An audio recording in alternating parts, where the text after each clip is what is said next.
The award-winning WHPC is now available in more places than ever before, including on Odyssey. That's AUDACY. Listen anywhere, anytime.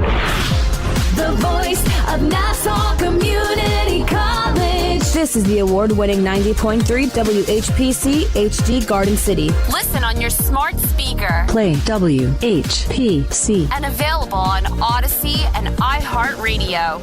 90.3 WHPC, the voice of Nassau Community College. Welcome to another edition of From the Press Box on this Monday, September 13th, 2021.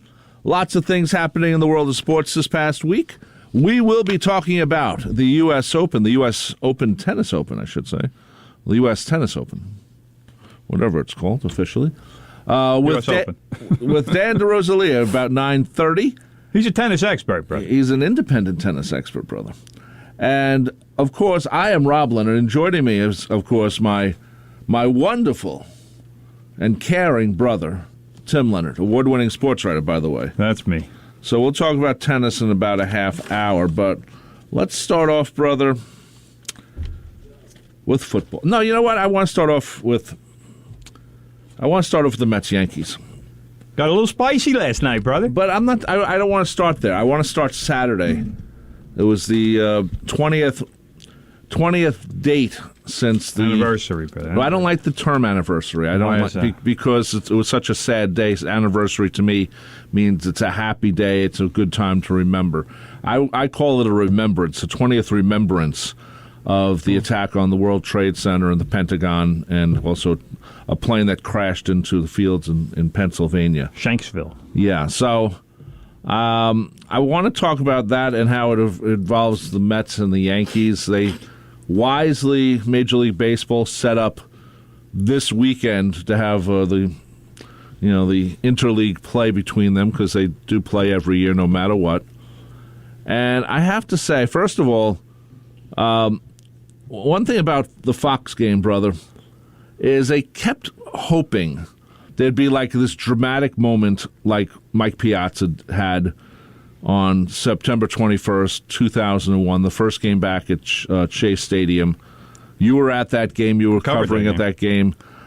It had the best quote of the night that sadly our Mets beat writer refused to use. Right. Because it was late and he was writing his story, and I tried to give him the quote, and he said, "Oh, okay, the deadline in 3 minutes." And I'm like, "Dude, this is the best quote of the year."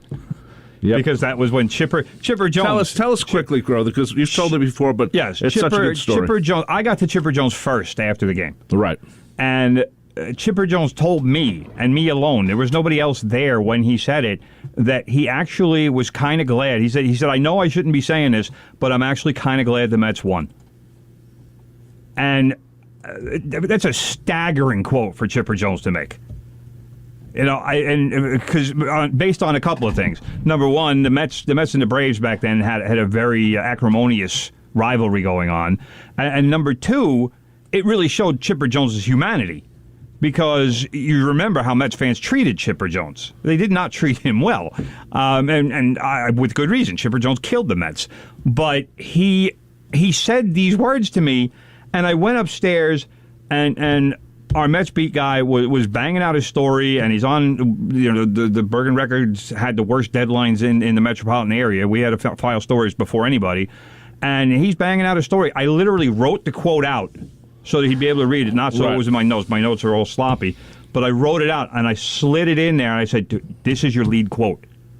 And he just, I don't even know if he actually even read it. Who's the writer? You want to give him? I'm not gonna. Okay. Because but it was, to me, it was just a stunning quote that you have Chipper Jones. Here's a guy who they're competing. They're battling for playoff spots. Right. And Chipper Jones actually said that he was kind of glad the Mets won the game. Yeah, and one of the things that Fox did on Saturday night. They kept, first of all, talking about the home run, Piazza's home run. Now, 20 years later... It's a massive moment. It's one of the great moments in Major League history. I have no problem talking about that moment. All right, well, you made it sound like you did. No, I have problems with Fox hoping that there'd be another moment like this. Well, there was. Aaron Judge hit a home run. No, don't Big home run. Don't be a jerk, my brother. Don't be a Well, jerk. then what do you? I don't know what you're saying. Let me finish you. You're not. Like you. Let me finish you. What I'm talking about is they kept doing like at one point they put the camera on the retired 31 in now Citi Field.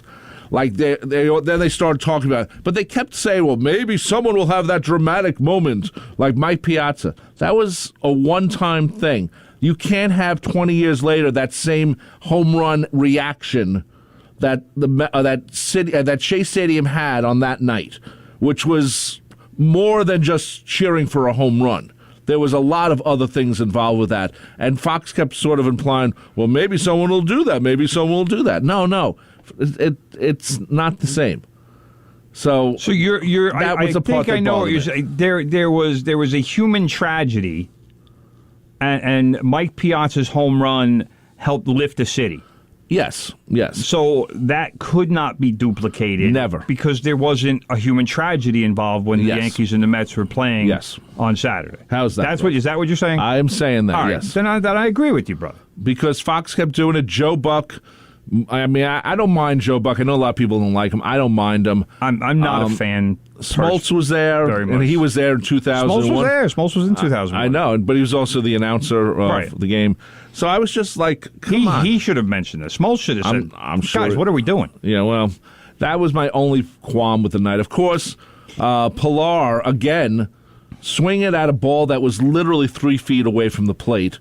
That's all right. No, it's not, because he like closes his eyes, like, oh, let me see if I can hit the ball. My I don't eyes think he's closed. closing his eyes, brother. Yeah, I'm pretty sure he's not closing his eyes. And then he doesn't run when it goes behind. Who's the catcher on the?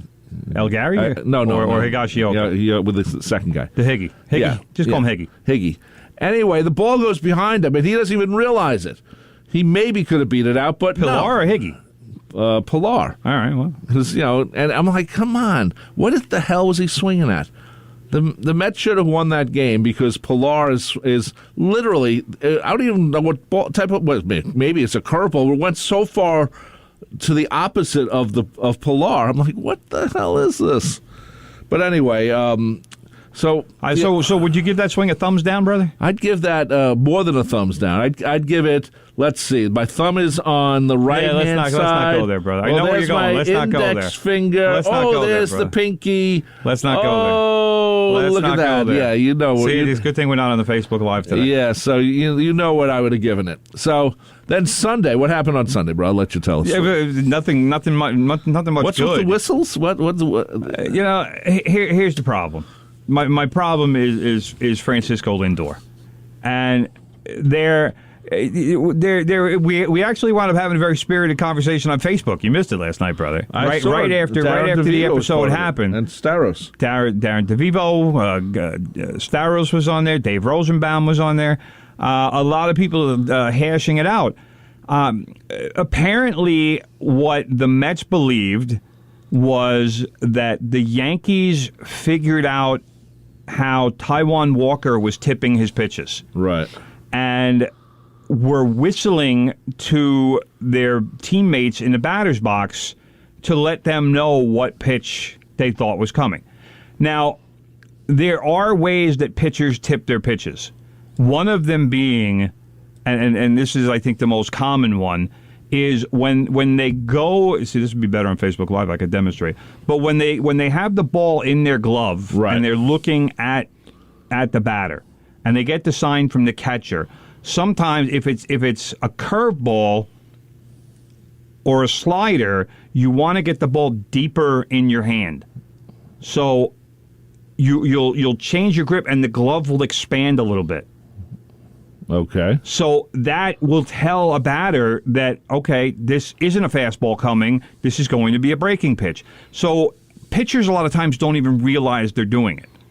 But hitters are they've been playing the game for so long that they can tell these little, very, very small, very, very incremental movements, and they can say, all right, this is what's coming. And he doesn't even realize he's doing it. And because this is where I disagreed vehemently with Darren DeVio. He mentioned the Astros. Right. Now, the Astros did this with electronics and cameras and monitors and garbage cans. Right. And that was cheating. All right, it is. I liken this because it was exactly the same as Andy Pettitte tipped his pitches in the 2001 World Series in Game 6, and that was why the Arizona Diamondbacks kicked the crap out of the Yankees in that game. They won something like 11-2 because Pettitte, unbeknownst to him at the time, and he found out it was like I think a couple of years later, not days, years, was tipping his pitches in that game. Okay. And the Diamondbacks knew what was coming. And because they knew what was coming, they were able to tee off on him.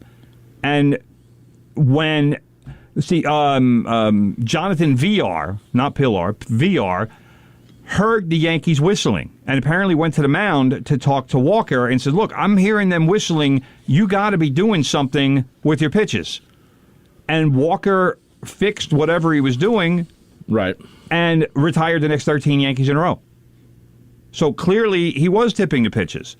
But for some reason, Francisco Lindor had a problem with this. I don't understand why. It's not cheating. If your guy isn't doing his job and part of a pitcher's job is to not tip pitches, then fine, the other team has carte blanche to tee off on him. That's the game. That's part of the pitcher's job is to make sure batters don't know what's coming. Right. So Lindor last night hits a home run, one of the three. He hit 3 home runs last night. He had a great game. And on his way around the bases was very animated in making a sign and pointing at the Yankees dugout and making a sign like he was whistling at like 2 fingers in his mouth, and he was going on and being a real clown. He's real dramatic, isn't he? Yes. I'm not sure we need this much drama. Well, but I understand what he was doing. He's trying to fire his team up. I don't even have a problem with that. I thought it was over the top. I thought he was, like I said, I thought he was being a bit of a clown. But in the next inning or 2 innings later, Giancarlo Stanton hits a home run, and as he's going around second base, basically stopped running. And instead of heading towards third and having his body pointed towards third, actually turned to the right 90 degrees and was kind of shuffling, right to left towards third base, right. But talking to Lindor and telling him, like, hey, dude, you're way over the line here, because apparently Wandy Peralta was the guy who was doing the whistling on Saturday. And he said, if you got a problem with Wandy, then deal with it with Wandy, but don't sit here and call out our entire dugout because we're coming for you. And he says, first of all, Javi Baez and Lindor start calling out Stanton. Do you really want to mess with Giancarlo Stanton? The dude is like 6'6" and weighs about 260. He's a monster. He would destroy both of those guys together. Yeah, hold on. So what's your name? Lindor was chirping. Stanton answered, and as soon as Stanton answered, then all of a sudden the teams came on the field, the bullpens emptied, then baseball muscles, I like to call them, which it turned what was a kind of it was an exciting game, but it turned it into a different direction, which I don't know how many people appreciated. Anyway, John from Freeport would like to comment about last night's game. John, what do you want to say? Oh, hold on a second. Hold on. Why am I not hearing him? I don't know. What's going on? I don't know. Oh. Can we hear him now? John from Freeport. Hold on. All right. Can we hear him now?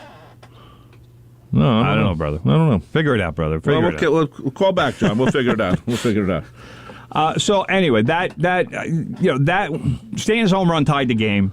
Lindor in his next at bat, his solo home run, and that was basically the ball game. The Mets, in fact, Stanton came up in the top of the ninth with Edwin Diaz pitching and wound up popping up to Lindor to end the game.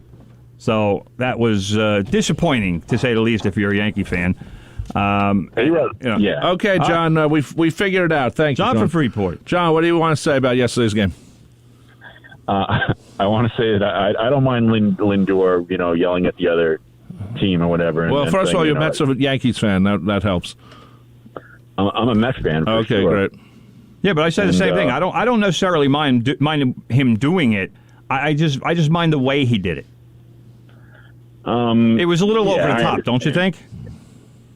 A little bit, but you can't really do it subtly. But you're right. He was trying to fire up the team. He's like, now you're not stealing our pitches, and now we're beating you, and take that and all that. And if they lost that game after that, near brawl last night, like the Mets season might be over. But if they lost that after him, making a big hubbub, that would have just took all the steam out of the team. And now I think the team has a lot of steam.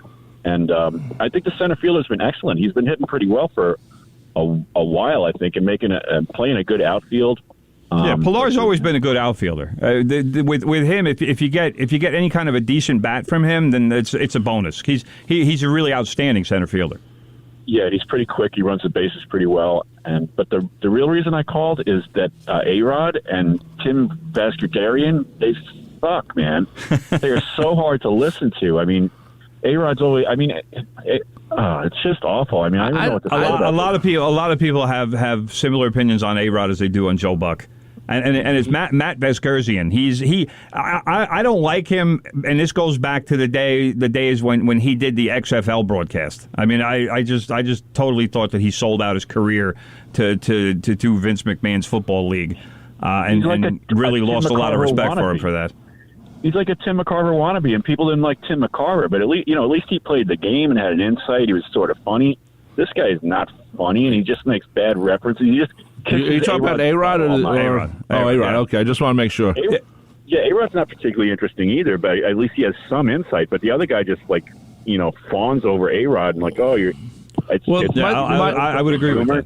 My problem with A-Rod is that sometimes I think he's trying way too hard. Sometimes I think he's. I have no doubt that he loves baseball.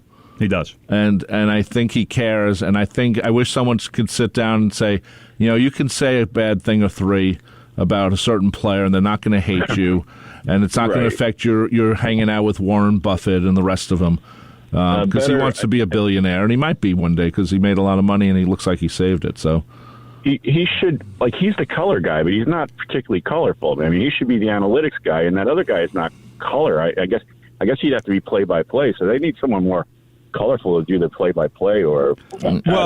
They used to have the third person in the booth with Jessica, what was her last name? Mendoza.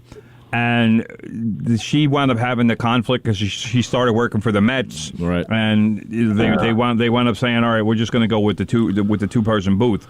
I agree that both of them to me have their shortcomings. I think with A-Rod, I would love it if he would just allow his love for the game to come through and really stop trying so hard. Because first of all, every once in a while he'll get stuff wrong every once in a while, but that's one thing. But I agree with what you said. He tries to come off as this kind of baseball sage, and that's not what he is. He really does love the game more than just about any other person in the country, I think. He loves. He really is. He is a baseball guy. Yeah. It's just not coming through. They need a third guy they need a Jim Norton. That's like an obscure Opie and Anthony reference. No, we know who he is. Jim looks like a homeless guy sometimes, but he's very funny. So, great. All right, so okay. Thanks a lot, there, John. Thanks, John. We appreciate it. Bye. Anyway, some interesting concepts there from like John out of Freeport. He's called in. He's called in before. He's called in well. John from Freeport. Anyway, brother, we got to get some football in before we call Dan. Talk about the U.S. Open quickly. The Giants, 27-13. They lose to the Broncos. Unacceptable. Cannot happen on Completely opening day with Daniel Jones in his position. He has to prove that he is their guy, and you don't lose 27-13. How many sacks was he? 6, I think it was. I mean, come on. You better learn how to run. No. Zach Wilson had 6 sacks. Oh, 6. I'm sorry. I don't remember how many sacks it was. You can look that up on the box score, brother. Okay. But I think I want to say he was sacked a couple of times, but the Broncos chased him around. Look, here's what I got out of yesterday's game. First of all, the Giants' offense, which has been retooled and is supposed to have all the weapons in the world, cannot score 13 points. And let's face it, it really was 7 points because Daniel Jones scored on a 4-yard run on the final play of the game. So for this supposedly beefed up offense The only thing that I got from yesterday is Daniel Jones is on his way out of town. Because if he can't run this offense and have them scoring somewhere between 20 and 35 points a game, he's not going to be the quarterback of the Giants in the future. Because, number one, they'll win 3 or 4 games this season, which means they'll have another high draft pick, and they'll be in line for whoever the top quarterback in the draft is going to be. Because they went out and signed Kenny Golladay. They used their top draft pick on Kadarius Toney, who, by the way, had 2 catches for -2 yards yesterday. Golladay had 4 catches for 64 yards. This is an offense that is supposed to get things done. And it's not like past Giants teams where defense has been the calling card and the offense just has to do enough to get it done. The defense isn't very good, so the offense needs to score points. And if this team isn't going to score points, then A, it's going to be a long season, and B, Daniel Jones will not be the long-term answer at quarterback for the New York Giants. And possibly C, the GM is going to get fired. Bye-bye. So, that's a lot of stuff from the Giants yesterday. Saquon Barkley played 11 months after his ACL surgery. Looked okay, but only had 10 carries for 26 yards. The longest gain went for 5 yards. I mean, this is a pretty good Broncos defense they played yesterday. So I'm not going to sit here and totally kill the offense and just say no matter who the offense or no matter who the opponent is that they should score 30-something points, because that's not reality. But again, 7 points basically in an entire game.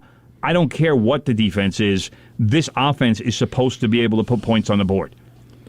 Give me 20 points at least. But right. 7 with, I mean, Jones, like I said, touchdown on the last play of the game. They didn't even try to kick the extra point because it was the last play of the game. So I'm not you can't even count that touchdown. It was a garbage touchdown. I guess because it doesn't matter. It doesn't matter, exactly, because they were down by 14 points. What difference does one more point make? No, you're right. No, good point. So it was ridiculous.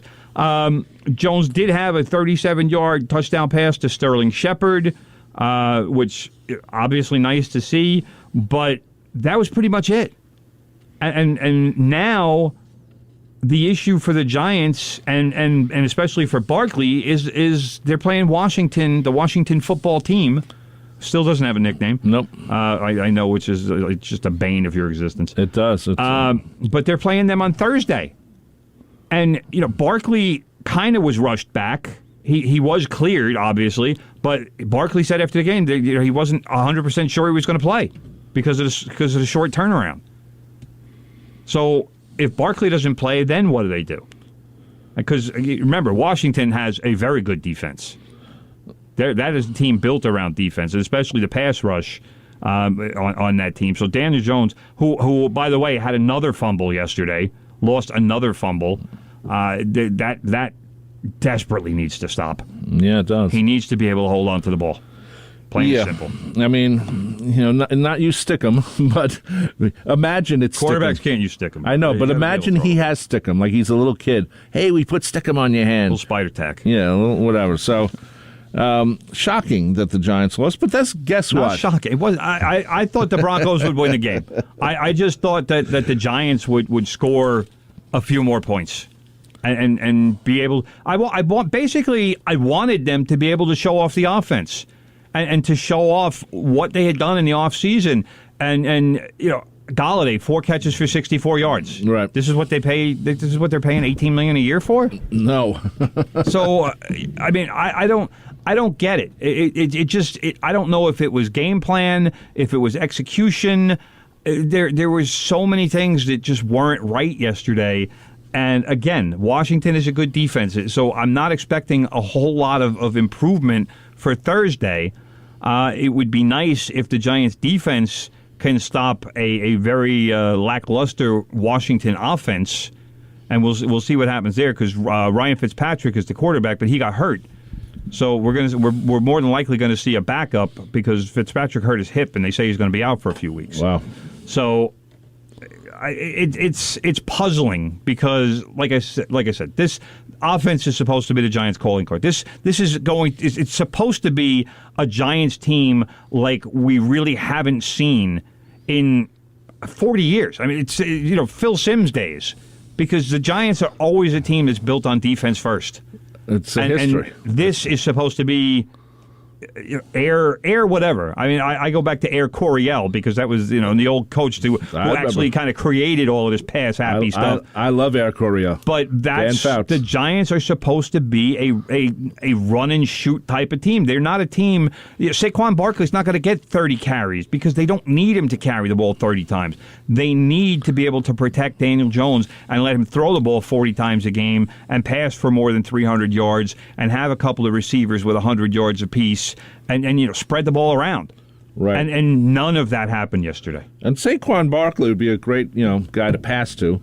One catch for 1 yard yesterday. Yeah, well, maybe use him a little more, Well, I understand why they're bringing him along slowly, because the knee injury that he suffered was big. He's had surgery. The surgeons, I've talked to a ton of surgeons over the years about ACL surgeries. Right. They like at least a full year.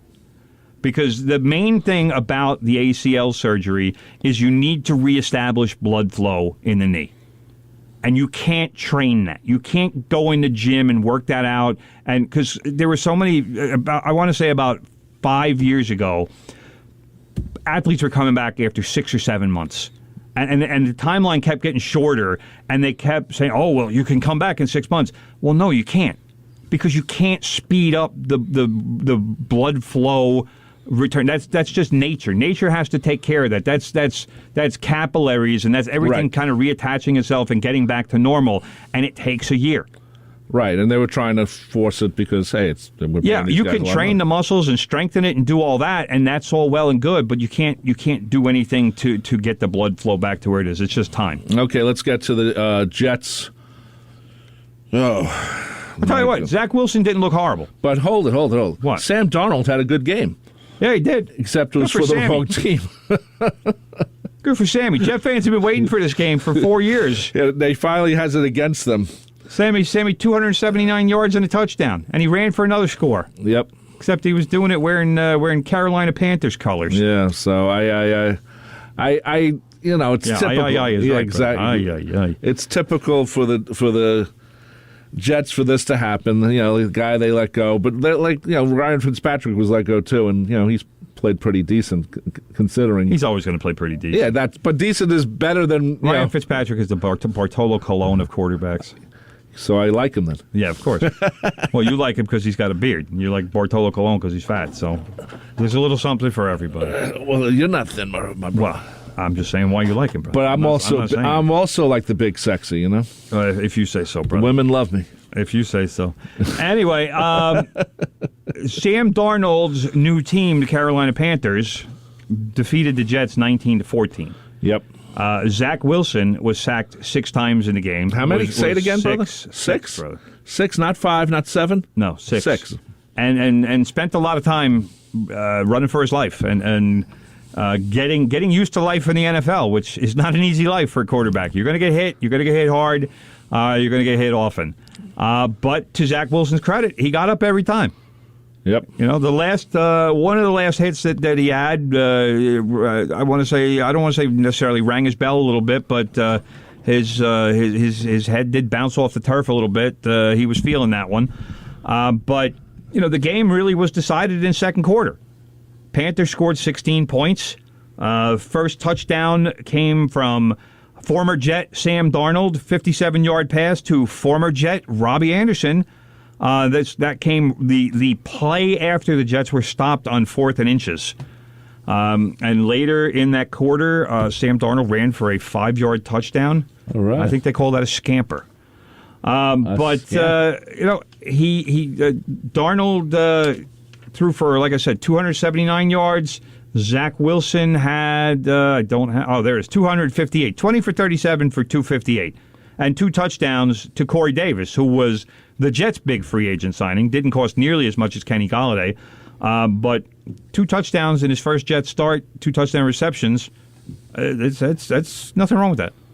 And we should say our good friend Joe Ritter, who used to work here, big Buffalo Bills fan because, they're the only team really from New York. Buffalo's in first place. So. Buffalo's not in first place. They lost yesterday. Oh, I'm sorry. What am I looking at here? I don't know. Get on mic, brother. I am on mic. Okay. Not really. Yeah, I am. So, you're right. They did lose. Yeah, I think they won. Don't question my sports knowledge, brother. Come on. I always question Come on. They lost to the Pittsburgh Steelers. Exactly. Shocker. 16. Big shocker there. I was stunned by that result. I thought Buffalo would win that game. And Pittsburgh, Josh Allen was another one who was kind of running for his life yesterday, along with Zach Wilson. But, I tell you what, first start for Wilson, 20 for 37, 258, 2 touchdowns. I'll take that for a rookie making his first start. Yeah. Obviously, the Jets' offensive line is going to need to protect him better. You can't have your rookie quarterback getting sacked 6 times a game and running for his life on a lot of other different occasions. So the protection is going to have to get better. He's going to have to unload the ball quicker. They can't allow him to get hit like this. Well, maybe the Jets' new coach, instead of him running up the steps, it should get his team to run up the steps as a... Yeah, I don't know how much that's going to do. They need to get better linemen is what they need to do. Yeah, well, that would help too. If he's going to run up the steps to find a better lineman, then yeah, I'm all for it. Anyway, we're going to take a break. We're going to come back with Dan DeRosalia and talk about the U.S. Tennis Open. My name is Rob Leonard. He is Tim Leonard. This is From the Press Box, and we'll be back right after this. Want more sports? We have more sports. Let's shoot it. Catch WHPC Sports Talk all week to get your sports fix. Break it down. Every weekday afternoon at 4. Plus, Monday mornings at 9 and Tuesday nights at 10. Come and get some of this. WHPC Sports Talk. Exclusively on the voice of Nassau Community College, 90.3 WHPC. Frank Sinatra, Bing Crosby, Ella Fitzgerald, Dean Martin. Hey guys, what are you doing? We're making a list of artists you don't hear on the radio anymore. Wait, I know where you can hear all of them and more. Where? Right here on Standard Serenade. Join me, Glenn DeMilt, for 2 hours of great songs by the great stars.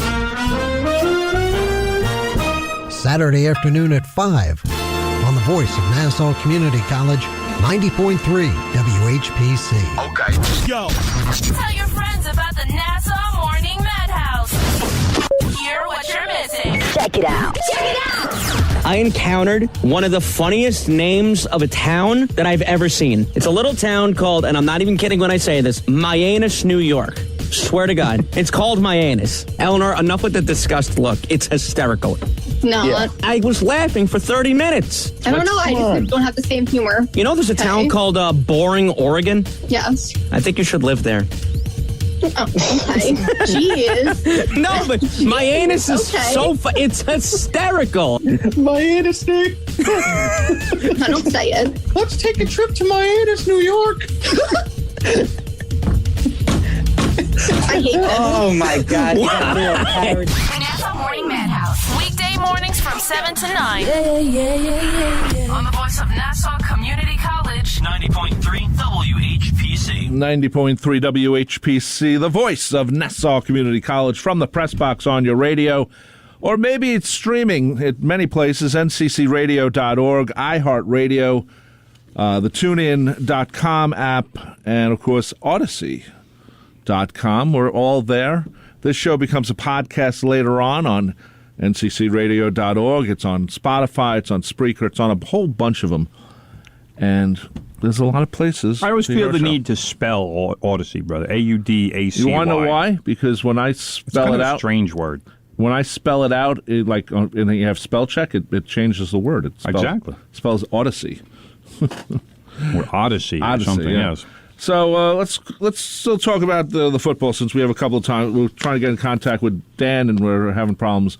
So let's continue with the football about, who's going to be the crybaby team this year, or the crybaby fans? Is it going to be the Giants or the Jets? Or is it going to be an equal? It's going to be both. Or is it going to be they'll be sharing and crying at the bars and like, oh my God, my team is the worst. No, my team is the worst. The Jets are the worst team in the world. No, the Giants are the worst team You know? Look, neither team is going to be good this year. Let's face facts early. The Giants, obviously, when John Mara met with the media, I don't even remember how long ago it was, probably close to a month ago, and he didn't put a mandate out there as far as making the playoffs, but he said he expects to win because money was spent on this team. And the Giants made the big draft pick splash for Kadarius Toney because they expected him to be one of those players who doesn't even necessarily have a position, but he's one of these guys where you get the ball in his hands and he will make something happen with it. And again, he didn't do that yesterday. The biggest reason why was because they didn't pass him the ball. If the guy gets 2 touches, what's he supposed to be able to do with those? You're not going to score 2 touchdowns on 2 touches. It doesn't happen that way in the NFL. So he wound up with minus 2 yards. He had no impact on the game. Kenny Golladay, again, 4 years, $72 million contract, $18 million a year, and 4 catches for 64 yards. These are 2 guys who are expected to have big impact on the offense, and neither one of them had any real impact yesterday. And Sterling Shepard, if he keeps playing like he did yesterday, is going to put himself in position for a big money contract that the Giants aren't going to be able to pay him. Somebody else would be happy to pay him, but it won't be the Giants because they're going to have cap issues. The Jets, on the other hand, I don't know that anybody is expecting the Jets to be very good this year, because you're looking at a rookie quarterback, you're looking at a team that has a plan with a new coach to say, all right, we're building and we're going to improve. Okay, I think we got Dan on the line now. Dan, you there? Hi, Rob. How you doing? Hey, Dan. Welcome to the annual visit from Dan DeRosalia, Independent Tennis Observer, to talk about the U.S. Open. And is this the 4th or the 5th year, Dan? I'm not sure. I think we're on year 4, if I'm not mistaken. Dan, can we call you a tennis expert? I'd be more comfortable with that. I'll go with Independent Observer. I don't want to toot my own horn. I watch a lot of tennis, though. Probably too much for my wife's liking. Well, that makes you an expert. We should say that because of Dan coming on the show, he's had T-shirts made up. It says Independent Tennis Observer. Our friend Stacy is wearing it, and she looks great in it. I hope that's not the case. So, I mean, why not, And plus, he used to write at Newsday, Tim, a long time ago. Well, so did I. So, both of you did. Different times, of course. Anyway, we're going to talk about the U.S. Open with Dan. Dan, welcome back again. Let's start off, I think the big story before it even started, no Federer, no Nadal, no Serena, which opened up a lot of things. So let's start there. What got opened, and I thought it was it was not as much as I'd like to see Serena play, especially in New York. It was nice to see other people sort of go into her spot. So, yes, you're right, but let's expand on that. Not only no Federer, no Nadal, no Serena, but no Dominic Thiem, who was the defending champion from last year. Okay. So we went into this tournament, kind of not knowing how this tournament was going to be, and 2 weeks later, it was like the most fantastic 2-week tournament I think we've ever seen. We will obviously wish the best for those people and hope that they're back soon. We hope we see all of them in Australia. But tennis is going to be okay when they're gone, because these 2 weeks were unbelievable. I mean, 2 weeks ago today, the tournament started, and we spent an entire 2 days talking about bathroom breaks because of the Murray-Tsitsipas controversy on day one. And, we had a great 2 weeks where it felt like every day we had a new best match of the tournament, many of which were involving Leylah Fernandez on the women's side, who eventually lost in the final. Culminated yesterday with Djokovic attempting and ultimately not succeeding to win the Grand Slam. I can't imagine a more compelling 2 weeks than what we just had. Definitely an outstanding 2 weeks. Dan, I have to for me, and if I had been covering this tournament, my questions in the post-match press conference, first of all, it would have been slanted towards the women, because I thought their tournament was pretty remarkable. But talk about just how the lives of both Emma Raducanu and Leylah Fernandez have changed in these 2 weeks. Because, first of all, Fernandez, as far as I'm concerned, has gone from being a mostly anonymous player to now being worth probably in the neighborhood of $10 million. And Raducanu is probably somewhere close. I think the greatest statistic that I can say about Raducanu is that her career earnings coming into the tournament were just over $300,000, and she won $2.5 million for winning the tournament. So more than 8 times her career earnings just over the last 2 weeks. But talk about how their lives have changed, and also, do you think that this marks the new generation of women's tennis, or was this just a one-shot aberration that kind of captured our attention for 2 weeks? So I think we've been at the new age of women's tennis for a while. These are an additional 2 names that we can add to the list. But Bianca Andreescu won the tournament in 2019, and she just turned 21. Right. Naomi Osaka's very young. Sophia Kenin's very young. We've had Coco Gauff is younger than both of the people who were in the final on Saturday, and she's ranked 19th in the world. The new age of women's tennis is here. Here's the amazing thing about Raducanu is I watch more women's tennis than anyone I know in the world. I had never heard of her until Wimbledon. She entered Wimbledon. She's British. She entered Wimbledon as a wild card. She made it to the round of 16 and then had to withdraw in the middle of her match against Ayla Tomljanovic because she had a panic attack on the court. Yeah, she was having problems breathing, it said. She was hyperventilating. She couldn't breathe, and it turned into a big giant thing with,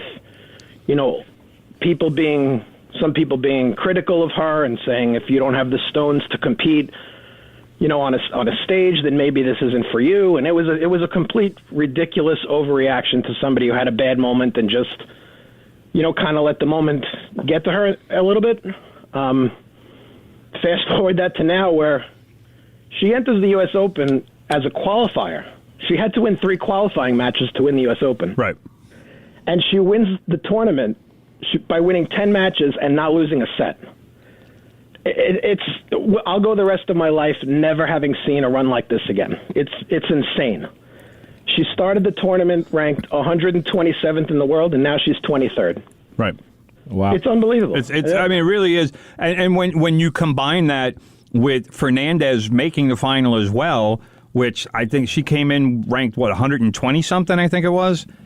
Fernandez came in ranked in the low 70s. I want to say 73. Okay. She had played in the tune-up tournaments in Canada and Cincinnati and lost in the first round of both. So there was no sign that this run was coming. She was 18 when the tournament started. She had a birthday. She turned 19 during the tournament. She's an up-and-coming player, but nobody knew that this was coming now. She got on a roll. She played 4 straight matches against elite competition, Osaka, Kerber, Svitolina, and Sabalenka, and won them all in a third set. Right. And she really captured the spirit and the hearts of New Yorkers in doing so. Fans loved her. Absolutely loved her. I worked the tournament, so I was actually there when they gave Leylah the cake. And I can absolutely speak for the fans. They absolutely loved her. Yeah, and you can understand why, because she had an infectious fighting spirit and a great smile. And she played her ass off. Absolutely. I mean, it really seemed like every match for her started.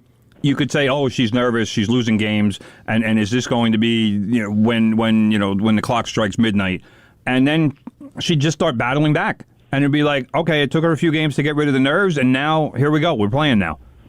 And she played power players like Osaka and Sabalenka, and she played counter punchers like Kerber and Svitolina. She did it against all different styles of player. Right.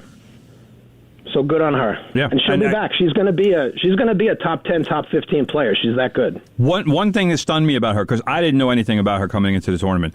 The first time I saw her play, I was actually watching one of the monitors. I would have sworn, I would have bet tons of money that she was 6 foot. because she seems to play a tall game. She's kind of graceful. She kind of has a lithe quality about her. And then when she walked past me to go to the interview room, she's 5'6". I was expecting her to be eye to eye with me, and I was looking down. I'm like, oh my God, she's not tall at all. She's not only 5'6", but she's small in stature, almost like you can see through her arms. Right. And so you wonder when you watch her play, my God, how does she generate the pace that she does? It's all timing and leverage, and it certainly isn't muscle. She's not built like Arina Sabalenka, but she gets great pace on the ball. Surprising pace for her size, like you said. For sure, absolutely. And what was the deal? You mentioned at the beginning of the interview. What's with the bathroom breaks? I mean, no, I mean, gotta go. Years ago, Timothy and I went to Wrigley Field, as it was on a tour, and they have literally behind the bench. They have a place to go to the bathroom if you have to go. Yeah. Now, in the tennis, they seem like they go down the long hallway and they make a left and the right and climb 7 steps or something. It seems it should be closer to the court. There's not a lot of places to put a bathroom there. But I'm not talking about putting it in the middle of the court, but somewhere under the stands right away, so you don't have to go all the way and around. So, Rob, the problem is the way the rule is written. That was the other thing. The rule's a weird rule. I mean, do people eat before their matches? Well, I mean, they eat probably a couple of hours before. It's not like anybody's scarfing down a roast beef sandwich 20 minutes before they go on the court. But it feels like it. You eat a couple hours before, so you have the energy. It's like standard athlete stuff, bro. So the way the rule is written, they are allowed to step off the court for, quote, a reasonable period of time. So it's written very vaguely, and everybody's definition of reasonable is different. And people aren't going off the court because they have to go to the bathroom. They're going off the court to stunt the momentum of the other player. And you get into gamesmanship. And did he break the rule? No, technically no one broke a rule because the rule is written so haphazardly that there really is no rule. There's no way to break it if it's written that way. But obviously, it's become player versus player, where guys like Murray and Zverev have come out against the tactics of a Tsitsipas, and then other players have defended Tsitsipas. Dominic Thiem defended Tsitsipas on the Tennis Channel this week. Novak Djokovic defended Tsitsipas on the court after he beat Zverev in the semifinals. So it's become like a player versus player thing, and everybody just thinks the rule needs to be, kind of written better to avoid any blurred lines, I guess. But there is a person that walks or runs with them to supposedly, make sure they're taking care of business, I guess, instead of just, maybe to stop momentum. So the problem is the rule is written vaguely on purpose because there's 30 some odd courts at the U.S. Open, and they all have different proximities to the bathroom. And the U.S. Open landscape might be different than the landscape in Adelaide or, New Zealand. That's a good point. So they purposely make the rule vague because there's no laws saying a bathroom has to be X number of feet from the court. That's a good point. Now, let's talk about the men's side a little bit. Djokovic could have had the first in-calendar Grand Slam since Rod Laver. I didn't realize that Rod Laver was the last guy to do it. Yeah, it's been a while. It's a very rare thing. I thought that someone might have had it along the way. Now, if someone had a non-calendar year Grand Slam? Djokovic had all 4 Grand Slams in his possession at the same time, but not in the same calendar year. Yeah, okay. That's the rarity of it, is the calendar year part. Okay. Well, that makes sense. So what happened with Djokovic? He was supposed to win, right? Didn't play well. Well, Rob, you and I talked prior to the tournament, and what did I tell you? I told you he wasn't going to win. I said this is going to be too much for him to deal with. I think I remember that. And it was. And I think what you saw in the tournament, I really think that you saw in the tournament 2 weeks of stress. And he was just physically good enough to get through the other matches. And today he wasn't or yesterday he wasn't because Daniil Medvedev was so good. But he lost the first set in every single match he played except the second round. That's very un-Djokovic-like. Usually in these early rounds, he's very workmanlike. But everyone's going out taking their best swing at him, and it took him a little while to get going in every single match. To me, he looked like a burned out player yesterday. I did not recognize that player that was on the court yesterday. Right. Yeah, the one thing that I noticed about Djokovic, and again, I'm not going to sit here and pretend I watch a lot of tennis because I don't, but Djokovic really seems to have a desperate need to be loved. Because early in the tournament, it seemed like a lot of people were rooting against him. And they wanted to see an upset, and that's how fans are. Especially New York fans. If you're an overwhelming favorite, chances are people are going to root against you because they want to see the upset. And Djokovic, I stopped counting how many times he would put his finger to his ear and just implore the crowd to cheer for him. And a lot of times it didn't happen until yesterday. And yesterday, all of a sudden, the fans were all on his side. They wanted to see history, and it was just a total collapse. So Novak Djokovic, when Novak Djokovic came on the scene on the ATP, like when he became Novak Djokovic, Federer and Nadal were already established as the guys. Right. So every tennis fan had already chosen sides. They were either a Federer fan or a Nadal fan. So both of those fans were inherently going to give Djokovic pushback because he was infiltrating those two guys. So right off the bat, there's going to be less Djokovic fans than there are Federer and Nadal fans. Not to bring up last year, but last year he got disqualified for the tennis ball incident. So I do think it took the crowd a little while to warm up to what was going on here. And Tim, I think you're totally right. I think he has an inherent love to be loved. Ironically, I don't think that's good for him because I agree. I think he plays better with a chip on his shoulder, and he didn't have that chip when he needed it yesterday. But maybe he doesn't care because yesterday he felt more fan love than he's ever felt in his life. So maybe it was okay to lose if he felt the fan love. I don't know. I mean, if it was me, I wouldn't. If I was cashing checks, I wouldn't care if everybody hated me. Keep cashing checks. Keep playing well. Keep crushing the opponents and do what you do. But I don't know, it kind of turned me off how he was almost begging for people to cheer for him. But I don't care if you don't like me. Too bad. I don't care. I'm cashing checks. A little bit of Jimmy Connors. For a long time when he played, he didn't care that he was the bad guy, and then all of a sudden at the U.S. Open at age 39. All of a sudden, he has the run, and the fans love him, and now everyone loves Jimmy Connors. Yeah, but at the U.S. Open, let's not forget. I mean, it's a lot of New Yorkers, and a lot of people back then were cheering for McEnroe. Yeah, because he's a New Yorker. That's true. And he was the bad boy, but he was the New York bad boy. That's different. People who didn't like that attitude, they had Borg to cheer for. Yeah, that's true. We're talking with Dan DeRosalia, independent tennis observer. Timmy hates that term. I love the term. I came up with it. I would trademark it if I could, Dan. So, I mean, but I'll let you trademark it because, you can make the T-shirts up and do that.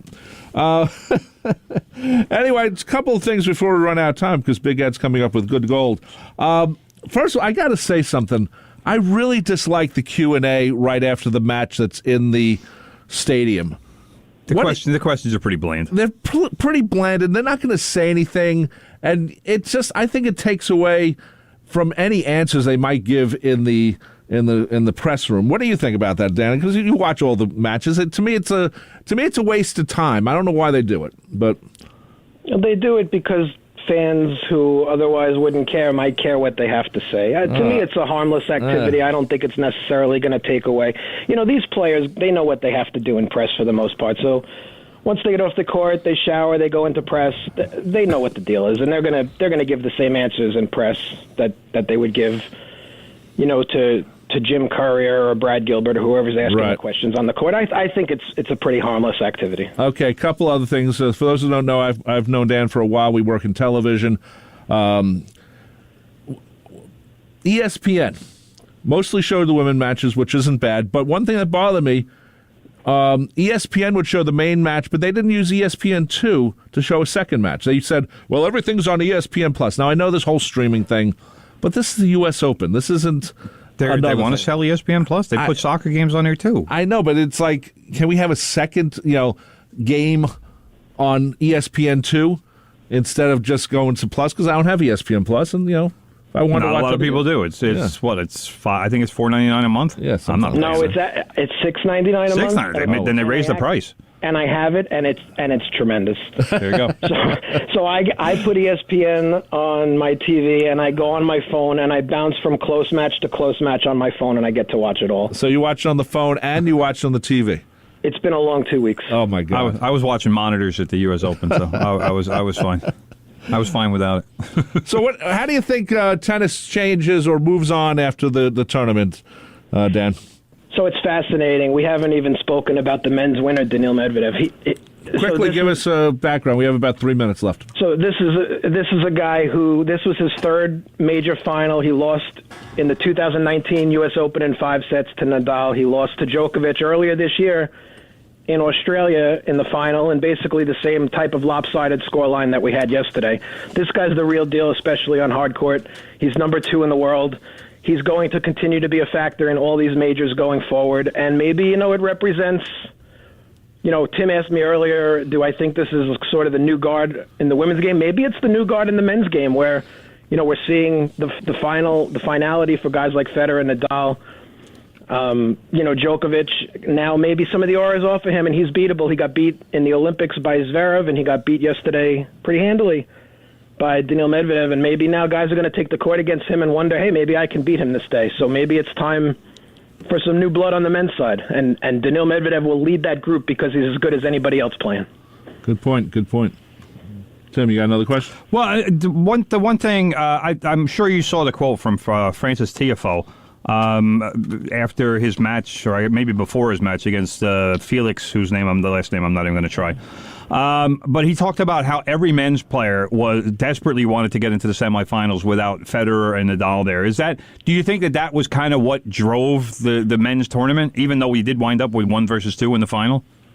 Part of it, but I think it had more to do with the fact that there were fans back. And last year, I think if you go back and watch any of last year's tournament, as good as the U.S. Open did to put that tournament on, it was a pretty lackluster, vacant atmosphere without the fans. Mm-hmm.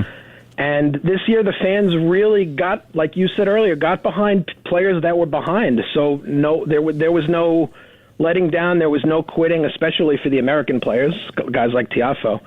They were just going to fight until the very end. I think we saw 10 or 11 matches where a guy came back from 2 sets to love down to win. And a lot of 5-set matches. Holy cow. Very unusual that guys would come back from 2 sets to love down like that. But does it lead to maybe a little more hope for these other players? Maybe. But, the top of the men's game is still really, really good, even without Federer and Nadal. Right. That's a good sign. Anyway, Dan, we appreciate you coming on for your annual visit. We look forward to next year already. We've been talking to Dan DeRosalia. He is independent tennis observer for the fine show called From the Press Box. How's that, Timmy? You can't go anywhere else. We've signed you to an exclusive deal. Anyway, Dan, thanks for joining us. We appreciate it. Have a good day, guys. Take care, man. Bye-bye. Anyway, brother, we got 1 minute. Actually, we got less than a minute. Big Ed's here. He said, get the hell off the air. He did. I heard him. He literally almost punched me in the head. And, he wears that ring. Big Ed, why did you miss? He wears that ring, and it almost hit me in the head because, that's how Ed punches the hell out of people. He says, get out of here. I hate all new music. I only play good golds. Boom. Bang to the head. So, anyway, Big Ed's coming up next. Anyway, good show, brother. So that last minute is gone now, brother. That last minute's gone. Yes, it is. It's, Big Ed has forced it, when that's the way it should be. Anyway, you've been listening to From the Press Box right here on 90.3 WHPC, the voice of Nassau Community College. My name is Rob Leonard. That is Tim Leonard. This will be a podcast later on. Thanks to Dan for coming on. Coming up next, Big Ed.